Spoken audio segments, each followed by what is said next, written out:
Good morning, everybody. Early Tuesday morning in the woodlot. My favorite time to be out in the woods. The university has closed in-person classes for the next few weeks, so we're moving to Plan B with the salamander sampling. Since I can no longer loan you any equipment, we've got to get creative, as we're really good at it in the wildlife field, and make do with what we've got. So for those of you that still have to do the salamander sampling, we're going to keep it up, but now I can't give you guys a GPS to navigate to the cover boards that I put out. And so what you're going to do is you're going to flip rocks by hand and look for salamanders underneath the rocks. But we're still practicing a scientific technique. We still want there to be standardization so that variation in salamanders are hopefully attributed to the environment or the scientific questions that we're asking, and not to the equipment that we are using, okay?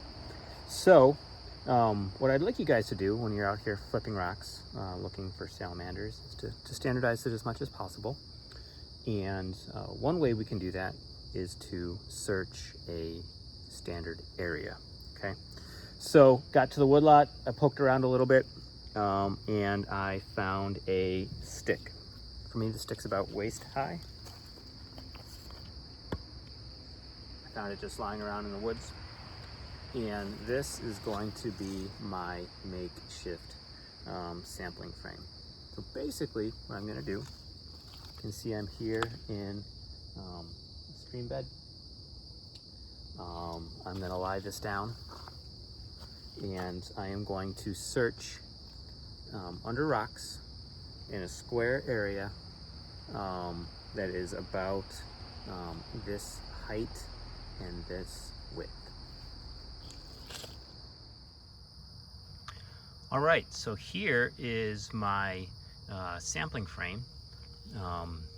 You can see that I've dropped this stick down in the riverbed. And so what I'll start by doing is flipping some rocks that are clearly within the sampling frame and see what we have underneath them. Oh, look at that, first rock, and I got a salamander. I'll bring it up a little bit closer so you guys can see.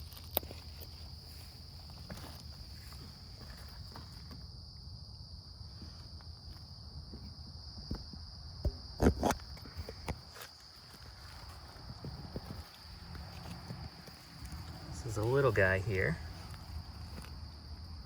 but it appears that what we have is a redback salamander here. Okay, so we'll carefully put the rock back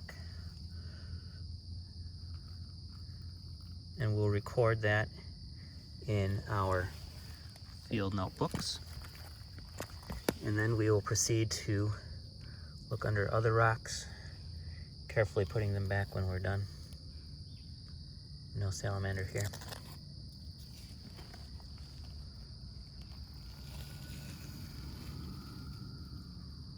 No salamander here, though we've got a pretty cool spider.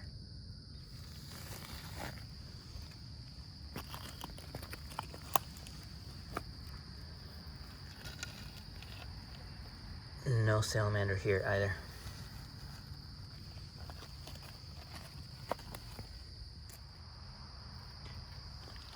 Okay, we're actually at the same site, but I've now taken my board, which was laid this way, and laid it perpendicular as another guide. And just for reference, this here is the rock where we had that first redback salamander. And I will proceed with flipping some of these rocks. No salamander. No salamander.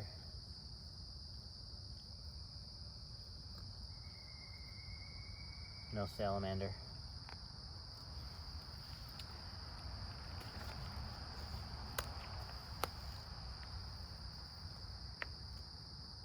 No salamander. But you get the idea. I'm going to proceed with flipping all the rocks that would fall within this square area.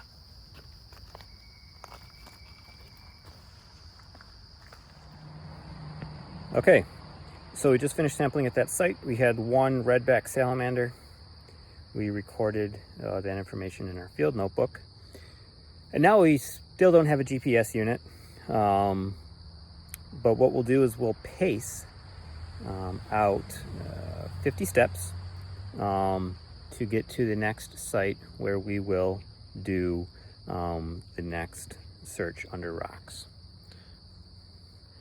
So here I am, pacing 1, 2, 3, 4, 5.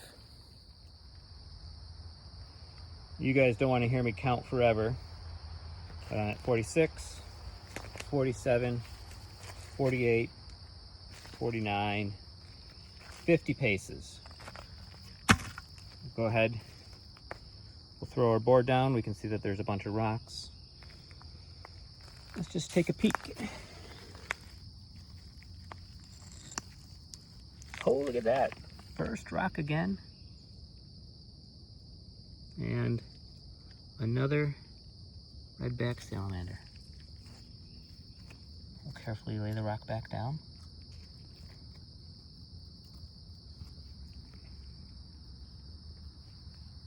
We'll record that in our field notebooks. And we'll continue searching under a couple of other rocks. Nothing there.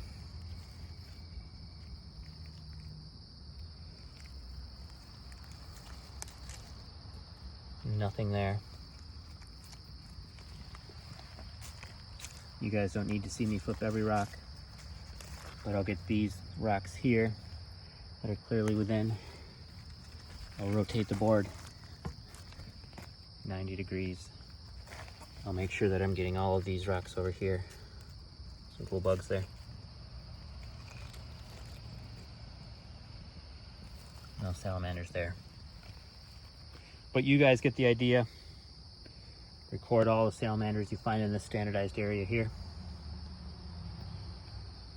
50 paces down the creek. Drop your board, do it again. Repeat that 10 times and submit those data to the Google Form sheet. Link is on eCampus.